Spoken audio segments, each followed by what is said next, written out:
Assalamu alaikum. You're watching Changing Times and I am Dr. Zubair Khoury. We have been talking about conflict, terrorism, regional politics and other related issues in this program. And we have also been trying to give you an overview of the economic conditions that are prevailing not only inside Pakistan but also in this region at large. This program is particularly focused on the upcoming budget and the numbers that have come out for the last year's government's performance. It has been expected that this year's performance is going to be around 4.7% in terms of the GDP growth. The forex reserves are at the highest in the history, around $21 billion. The fiscal deficit is going to be around 4.3%, and that has come down substantially from the last year. The FBR has also already reported that they have achieved their last year targets of 12 months in only 11 months. Inflation remained less than 4%, and also the interest rates are all-time low in the history of Pakistan, that are around 5.75%. And load shedding has also been, particularly for the industrial sector, has been considerably controlled if you compare it with the 2013-2012 thing, when particularly in Faisalabad the industrial sector was all on the roads and they were chanting slogans against the government. But this time the industrial sector is getting electricity at least when their working hour is going on.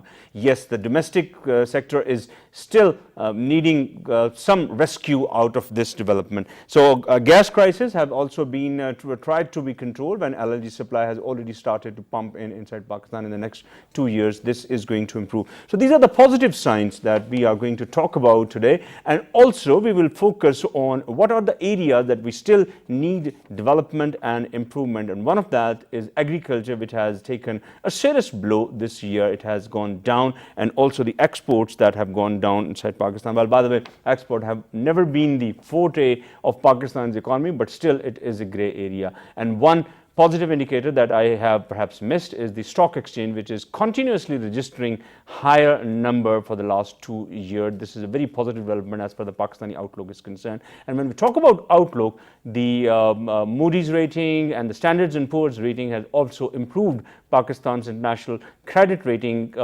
for the last 2 years or so. So we'll be talking about these things, and let me introduce you to the guest I have. I have Dr. Idris Khaja. He's an economist and heading a department in Pakistan Institute of Development Economics. Dr. Sir, welcome to the show. Thank you. And we're also joined by Fahim Sardar Saab. He is heading Askari Securities, and I've been talking about different financial as well as human resources aspects. He's an author as well.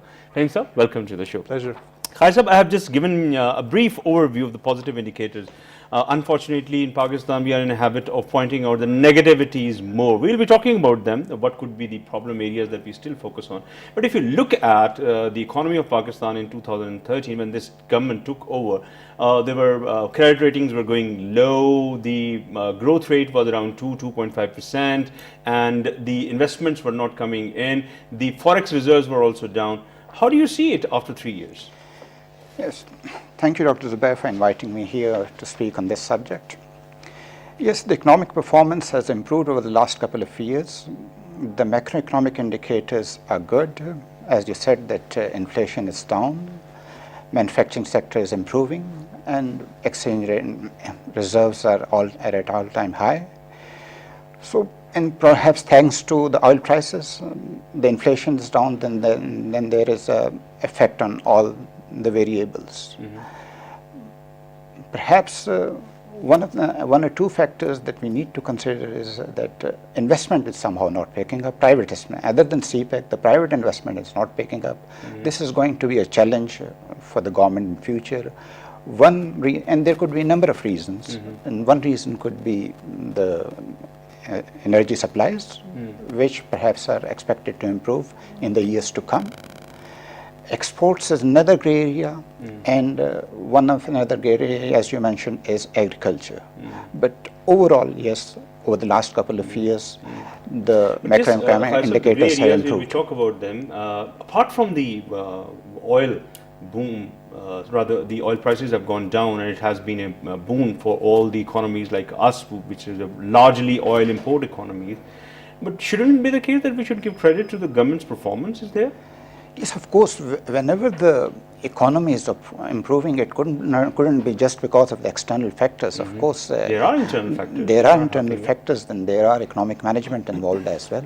So yes, the government deserves credit for this, better economic management, especially the managing the reserves. Remittances is another silver area,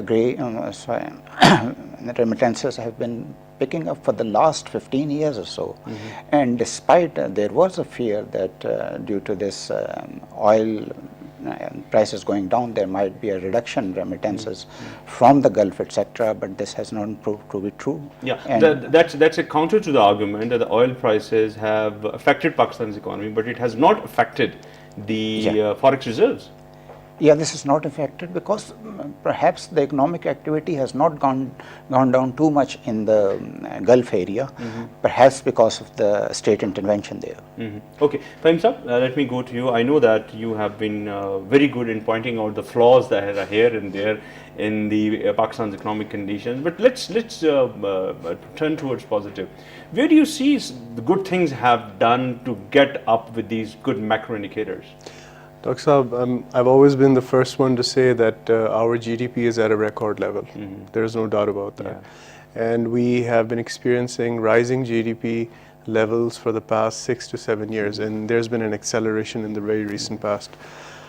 There is no doubt the government has tried to sort of galvanize the private sector, the business community, the FIs, our friends, to sort of look differently towards Pakistan or more positively towards Pakistan. But it could have been much more because of it. As Dr. Saab very rightly said, there is some you have an insatiable desire to go more. No, of course, because I mean we're happy with 4.7. Why? I mean, if you look at what it could have been better. it could have been much better. It could have been much more, because I mean, you see, one thing which we don't sort of factor in, and I don't know why we don't do this. I guess it's somewhere ingrained in our psychology somewhere. As you said in the beginning, we like to be negative. I mean, I'm saying this very positively. Everybody wants to pay tax. Honestly, I mean, people are like, just don't hassle me, I'll pay tax. Okay, so that is, I think, the biggest benefit that the government could sort of cash in on. The government could have made things 4.7 is okay, fine, that's very nice, but I mean, it could have been really nice. Okay, it could have been 5.5. Wow, why? You don't want to sit on and enjoy on your laurels. You want no, to go ahead. not at all. I'm from the private sector. We believe in constant growth. Okay, energy has been the engine of the growth of any country for that matter, and particularly Pakistan, which have been suffering those energy outages. But isn't it a good sign that the industrial sector is getting energy at least for their 12 working hours? Well, I mean, there have been no load shedding on their working hours. To be fair, let me criticize myself, because I mean, I've looked at this energy crisis from top down, left, right, backwards, forwards.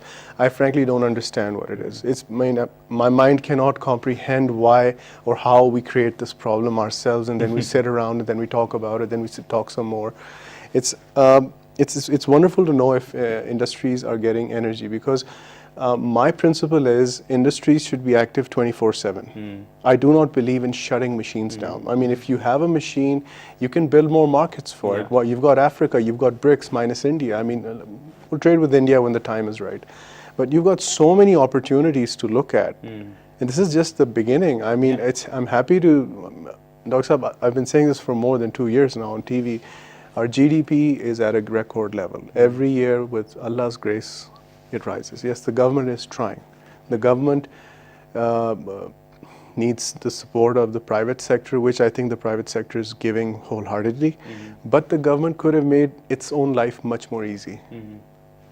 Okay, your take on this, on the load shedding issue, Khaisab, if I may ask you that this load shedding control, of course, this energy mix, of course, the prices of oil have contributed in it, but there has been a spate of different different projects that have come out, and still they are in the pipeline. If you look at this CPEC only, a large chunk of the investment the Chinese are going to do in the CPEC is related to energy sector, and it is expected that around 10 to 15 billion dollars are going to go into this. But look at the coal projects, look at the Nandipur power project that they're still in an embryonic stage, but different projects that are going on. It has something to do with this, or we can relate it with the oil prices again?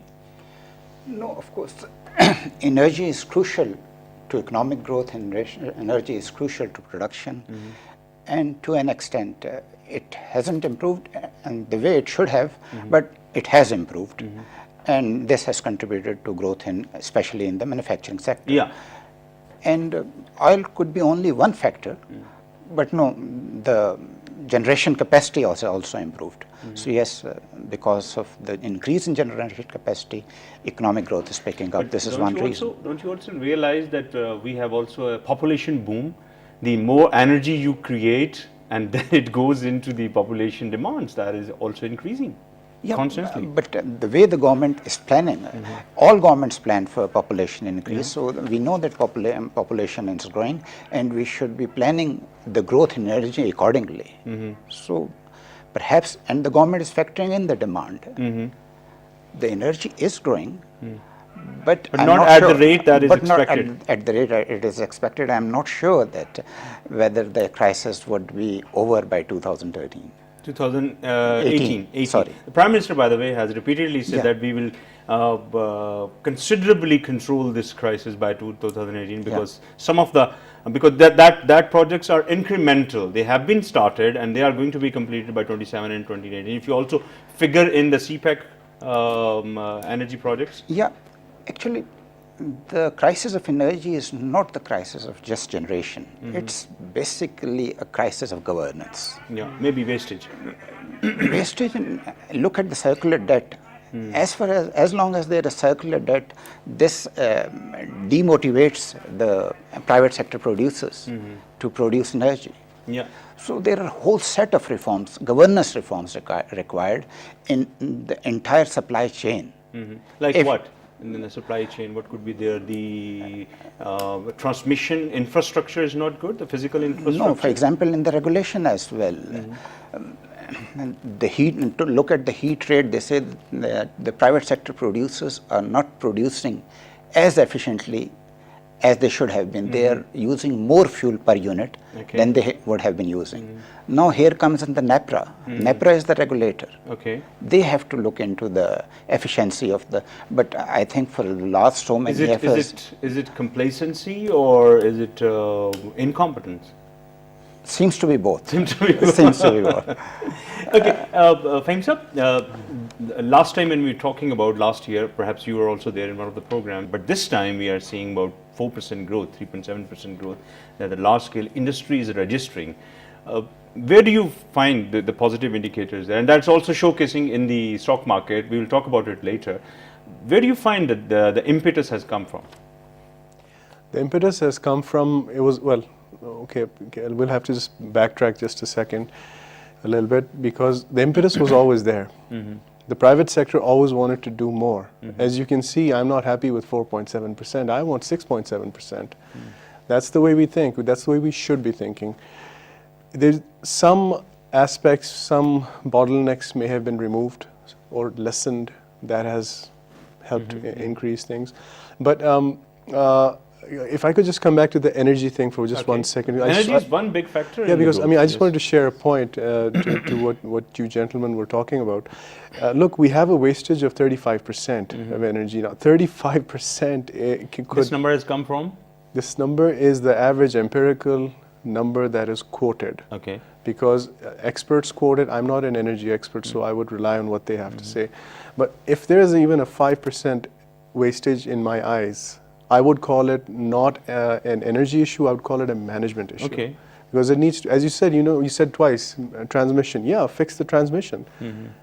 If we've got problems in transmission, fix that. If we've got problems in efficiency, fix that. But it has to be done for the results to be. Now, if you were producing at 99% non-wastage, 1% wastage, now imagine we wouldn't have any electricity issues. But there has to be wastage. Internationally, there are 10 to 12% wastages that are there that are due to the transmission, do we have to inefficiency in production. Do we always have to be the worst example? I mean, no. Why can't we have a 5% wastage? If you are saying that 99%, that's impossible. There has to be wastage because you have to. Energy needs to travel to X number of kilometers, X thousand kilometers. Dr. Saab, maybe I'm overshooting the point here, and let's have 5%. Okay. Okay, but let's have even 10%. But 35 is ridiculous. 30%, It's going too far. 30% is very now, high. coming back to the manufacturing thing that you said, look, every country on earth has a mix for its economy.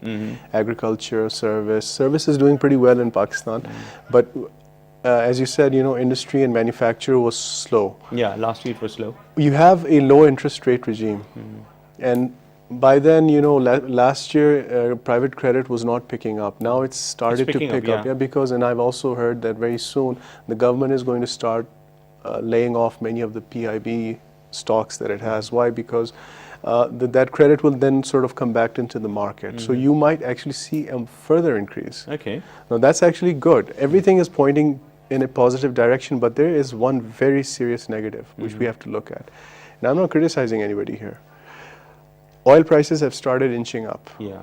And Pakistan has not secured any 10-year forward contracts with one of its biggest importers, exporters of oil, that's Saudi, where we're producing 30% of our production, Yeah. of our consumption. Sorry. Yeah, 70% is coming in. 70% is coming from abroad, primarily from Saudi. Okay, now it's laughable how little we consume. Honestly, it's laughable when we consume the same oil as compared to Venezuela. I mean, Okay. for God's sakes, Okay. 340,000 barrels a day. That's nothing. Either increase production quickly or secure forward contracts with Saudi, so that you at least enjoy for an extended period this external favor. Because I'm telling you, the moment the prices start to rise, this government is going to come under severe pressure. Okay.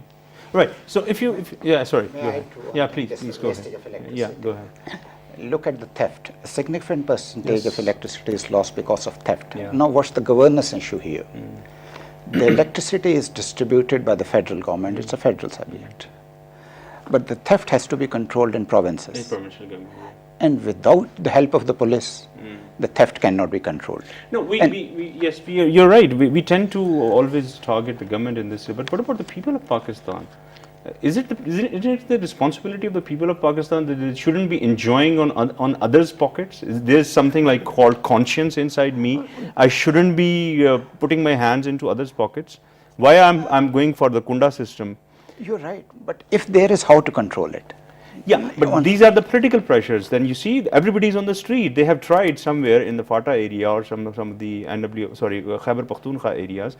They just came out. It became a political issue. We want to Yeah. keep enjoying that free electricity for X number of years. But what I'm talking about is a system failure. The electricity is distributed by the federal government, but police is under the provincial control. No, but you can't control everything with police. There has to be some diplomatic kind of the political understanding.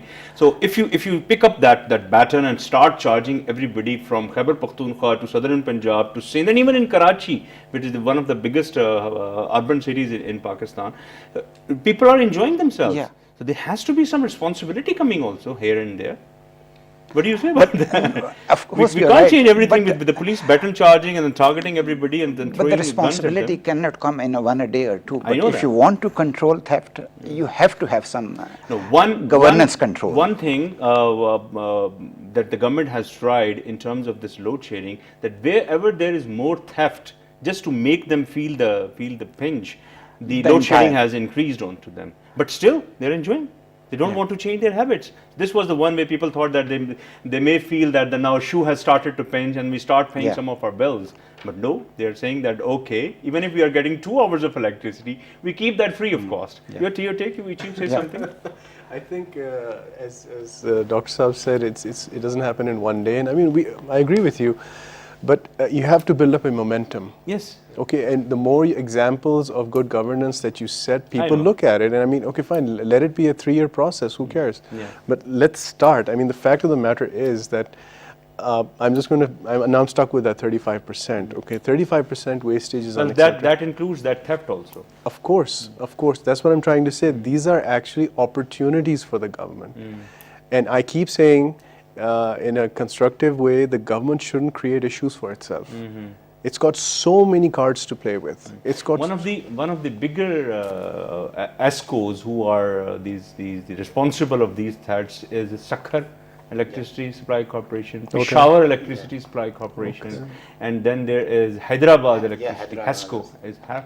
Even 90% theft has been reported there. My God. Okay, if you look at the government, the provincial government who has to do that, they say that this is a political sphere, we don't want to interfere into this. And one of the highest is ISCO, Islamabad, and then LESCO. FESCO is also registering some good results. So if you look at the federal government, they are doing good. Maybe Punjab government is also doing good. But if you ask the provincial governments of Sindh and Khyber Pakhtunkhwa, they say that we can't control that. It's a political affair. Can I just add to what you're saying? I mean, look, this is an evolution. This is what you just said is an evolution. I mean, if some districts, I won't take any names, are sort of living off other consumers, fine. I mean, at least now they've started to feel the load shedding. At some point, it's going to start pinching. And they have already started. It's a summer boom. Absolutely. And they are not paying the bills. They're not paying the bills, but at least it should be accelerated. Look, I mean, this is equivalent to the same issue we face in tax. I did some number crunching, and the numbers were shocking. Less than 1% of Pakistan, people such as myself, as Dr. Saab, as yourself, we are paying approximately 20 to 27% of tax. Yes, there's no doubt. Now I'll repeat this figure again to see 1% how is less than 1%, 0.7 to be more precise. 0.7% of the population at the most is paying round about, let's say 22 to 25% tax. Okay. Is that fair? I mean, it is unfair. There's no doubt about it, and we have to work into this. Khaisab, you want to say something on this? No, we need a whole set of reforms in the FBR to improve the capacity of the FBR to collect taxes. This is the one of the areas. Yep. What we need to do is, I think, who collect taxes in FBR? Who are posted in FBR? It's civil servants. Yeah. How the civil servants come into FBR? They Passing appear the CSS exam. passing the CSS exam. They opt for 3 subjects. There are high-scoring subjects like constitutional law, Maybe Punjabi. like American history, and regional languages like Punjabi and Pashto. Yes. So they opt for these courses, score high marks in the exam, and then get choice posting. Some of them might be posted in FBR. Now, to collect taxes, what you have to do? You need to know the income of XYZ firm, and you know all It's a highly firms, technical subject. and you know all firms do creative accounting, or what the accountants call window dressing. So, Yes. to understand whether or not the firm has done a creative accounting, you need to be an accountant, Yeah. or you need to understand accounting. Similarly, to levy, let's say, sales tax on cement industry, you need to know the input-output ratio of the cement industry. To levy sales tax on sugar industry, Yeah. you need to know what is the recovery rate from sugarcane. These are things that are best taught in universities, not in civil service academies. You're absolutely right, Dr. Saab, but as we were talking about on this issue before the program, when we were cooling off, when these civil servants go through the centralized training program, they go for an MBA program. They all are IBA graduates. For 10 months. A university graduate is getting almost the same education. So they all have to pass the IBA exam, not any ABC university. So they are particularly business graduates, and some of them are sent by the FBR to the international organizations. So if the education is only lacking, that is there with them already. What you need at FBR is not just MBAs. You may need lawyers. Maybe, yes. To understand. Accountants. You need accountants, and you need IT experts IT to levy sales tax on IT industry. You need to know what is terabyte, what is megabyte, to understand the traffic of the IT industry. So perhaps it's a case of political will as well. Yeah. It's a capacity issue. I can Exactly. understand that. So what you need to do is to make the FBR autonomous, make the chairman post of the chairman FBR a tenured post, select him through an Again, a open civil process. servant, the DMG officer or an income tax officer comes in to head the FBR. No, the post should be advertised, and Tenured. there should be, Yeah. there should be qualifications, and it should be a tenured post. And just as other autonomous organizations like State Bank, like Atomic Energy Commission, hire their employees, the state and the FBR should have. Okay, that's it should be completely delinked from the civil That's service. the federal structure you're talking about. After the 18th Amendment, a large chunk has to be collected by the provincial governments. Yeah. So there is also an issue with the collection mechanism that we have, that everything is collected by the province and federal government, and that comes into the central depository, and then it is distributed to the provincial and the federal government. Do you think this is a good idea to do with this? Exactly. The federal government is collecting around more than 90% of the taxes, and the only provinces are collecting only 8 to 10%. There are 2-3 issues with that. First, all the attractive tax bases or the lucrative tax bases are with the center. Okay. And the difficult to collect tax bases are with the province. For example, The property tax. the property or the agriculture tax. Agriculture tax. Agriculture and Or tax excise is duties. politically difficult Yeah. to collect. Sales tax and goods is with the center. Sales tax and services is with the province. Again, it's Most of the taxes of these taxes come by default, because you have to buy something and you have to pay that sales tax. But you have to collect tax from doctors, you have to collect tax from lawyers, and all this small sector is in the informal sector. So Okay. it's difficult to. The center has to collect a tax excise duties from a few factories. They can just sit at their gate and collect taxes. Okay. Tax on goods is relatively easy to collect as compared to tax on services. So to encourage taxation, to encourage collection, what you need to do is to share tax bases with the provinces. Yeah. That's the number They of have been countries are demanding doing. this also. Yeah. For example, if you have to levy tax on XYZ cement factory, and let's suppose it's located in Sindh. So you can say that the corporate tax, 30% would remain with the province and 70% would go to the center. So if the tax collection is 100, the province would be induced, would be encouraged, would be incentivized to collect 120 so that they can retail an larger Okay, chunk. that's one argument for the tax So you collection. need to- Yeah, I'll come back to this in terms of the disparity between direct and indirect taxes. But let me go to Fahim Saab. Fahim Saab, the continuous growth that is witnessed in Pakistan Stock Exchange, erstwhile Karachi Stock Exchange, and I know that you have some serious problems with this, the combination of these all three stock exchanges in Pakistan. But since we have the Pakistan Stock Exchange, let's talk about it. Where do you see it is going? It is, yes, definitely a positive indicator, but may not be the indicator of the actual health of the economy, because we have so many gray areas and unregistered economies. But still, how positive is it? The Pakistan Stock Exchange is doing well because the companies on the stock exchange, a big chunk of them, are doing very well. Once again, it's the private sector leading the way. It has to be. The government doesn't do. Sorry? It has to be the private sector. Why are you earmarking it like that, red flagging it? Just being clear. Okay. So that clearing the air, so to speak. Okay. No, I mean, the government has taken steps to consolidate the stock market and everything. And I mean, in principle, that's fine. I just have an issue with some of the technicalities and the results that have, some of the negative results that have actually manifested. Now, if the stock market is doing well, we just have to, obviously very nice, but it's doing well now. For 9 months, it was totally dead. Suddenly, it started activity again around about a month and a half ago. Okay, if the index keeps rising, I'm not the right person to be talking to, because I don't care where the index is. I look at the volume. Okay. Why? Because volume means activity. If activity is good, healthy, strong, whatever you want to call it. There are discrepancies in terms of the index and the volume? Of course, there are massive discrepancies. I mean, we have our own schematics that we look at, our own numbers that we look at. And it was disturbing. For 9 months, there was a period where you had, the index was rising, but the volume was going down. Only recently, when, you know... How can you explain this? Sorry, I couldn't get you. The Sure. volume is going down, but the index is higher. Okay. Is puntering going on? No, not necessarily. If tomorrow no trading happens, which is quite possible, you know, I mean, you can't force people to trade. Yeah. The index will remain at a level. Okay. It didn't just nosedive. It will remain at a level.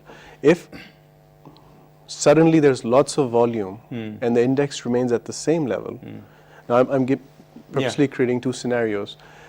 They both mean absolutely different things. Okay. In the first instance, where there's no volume, that means there's no activity. There's nothing to talk about.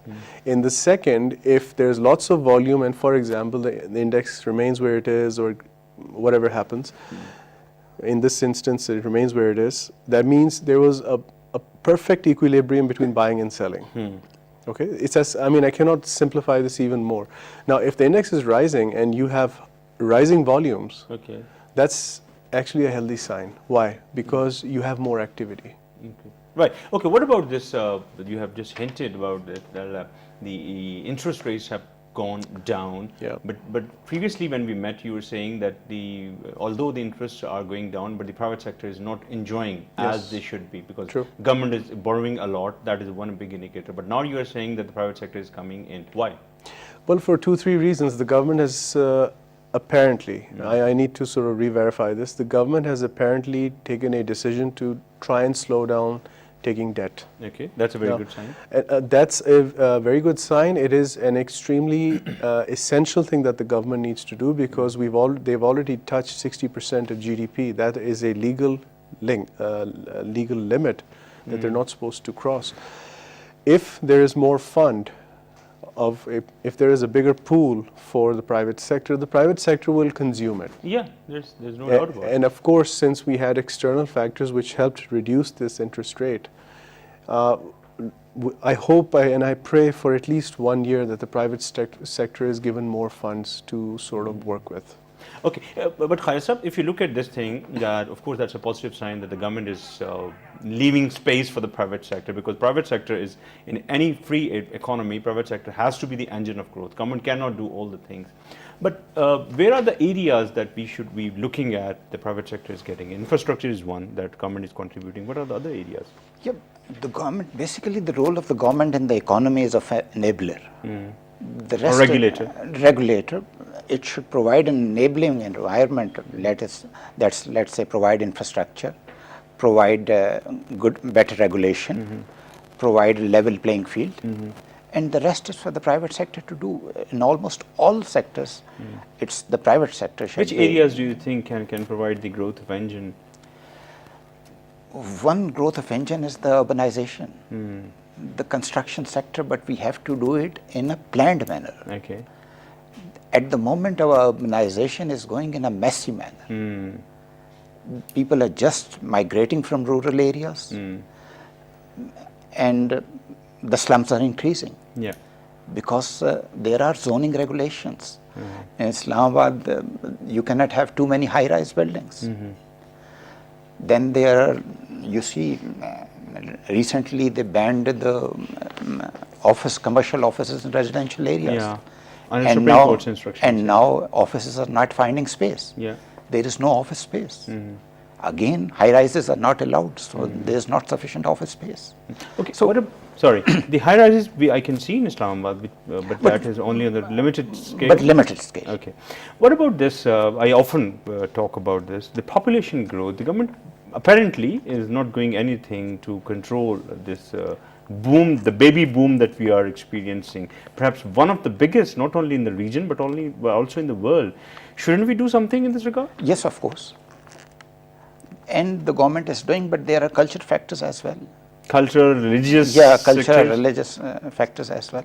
But there are factors. We have to do something. They are going out of our hand. Even Bangladesh has brought it down. Yeah, but perhaps the thing that we need to focus is literacy. These things would come with education. The educated people have lesser babies as compared to the less literate. So what you need to do is to focus on education. Fahim Sahab, your take on this, you must be interacting with many people. I have often heard this argument that it is the concept that is given by the mullah or the Islamic mindset people, but one of the imams that I have talked to, and he has 2 kids, and he was saying that no, Allah Ta'ala has promised that rizq in Quran, but the quality of that rizq or the quality of life that may not be there, and we have to work on this. So this is a very cogent argument that he gave to me, and I was surprised. Yes, absolutely. And our dear Prophet also said, trust in God, but tie your camel. Yeah. So, I mean, we just have this habit of talking about problems, not really addressing them. If we take 2 steps back, and as Dr. Saab said, he used the word messy. Now, you have to have a holistic approach to everything. Having more children is actually, I'm not against it. Yeah. Managing it, how we manage it or mismanage it is something that I have serious, reservations about. Pakistan has a lot of young people. They need to be galvanized into the SME sector. Well, I don't see that connection happening with the government. The government is busy with other stuff. I'm saying again, all I'm saying, you've asked about population and stuff. I mean, now I'm going over to something slightly different, but actually I'm talking about the same thing. The government has so many cards to play with, and it's all going in their favor. They just need to step back, listen to the experts, listen to the professionals. What do you have to say? Just listen to them. They might give a very good idea. Pakistan has a population of, I think, 190 million. I think we've got a lot of very capable people. The government should listen to them. Okay. Coming back to this, the budget issue, Dr. Saab, the budget is going to come up in the next month or so, rather next week or so, maybe first week of June. How about this budgeting process that we have? We don't have the concept of pure democracy, or if you are completely following the Westminster democracy, they have those committee systems, and the experts are there to help them out. Not the case in Pakistan. No, the budgeting process somewhere starts, and you can say early November. The line departments are asked to give their recommendations, their estimates. One thing that we need to do is that periodically we need to go for zero-based budgeting. But zero-based budgeting is that ignore the previous and just take the things as fresh, because if any mistake has been done in the past, that can be accounted for. The next thing that we need to focus is in the budgeting process in the parliament. What kind of debate goes in the parliament? So two things. One has to be, first is preparation, and then it's a debate. And we have to go. We have to focus more on the standing committees. Standing Committee of Finance, Standing Committee of Commerce, Standing Committee of Industry, because they are the experts. All parliamentarians cannot be experts in these fields. So we need to give more role to the standing committees. I'm just running short of time, and producer is telling me that you're shooting out of the time, so I have to conclude this discussion. Thank you very much, Dr. Idris Khaja Sahab, and thank you very much, Fahim Sardar Sahab. And ladies and gentlemen, we have talked about some of the positive indicators and also the areas that need still improvement. As Fahim Sahab has put it, 4.7 is a very good growth rate, but we can do still better. We should always aim high and then strive for that. Your comments and suggestions are more than welcome at facebook.com/Dr. Zubair Ghori official, and my Twitter handle is Dr. Zubair Ghori. That's all from us tonight. Have a very good night. Allah Hafiz.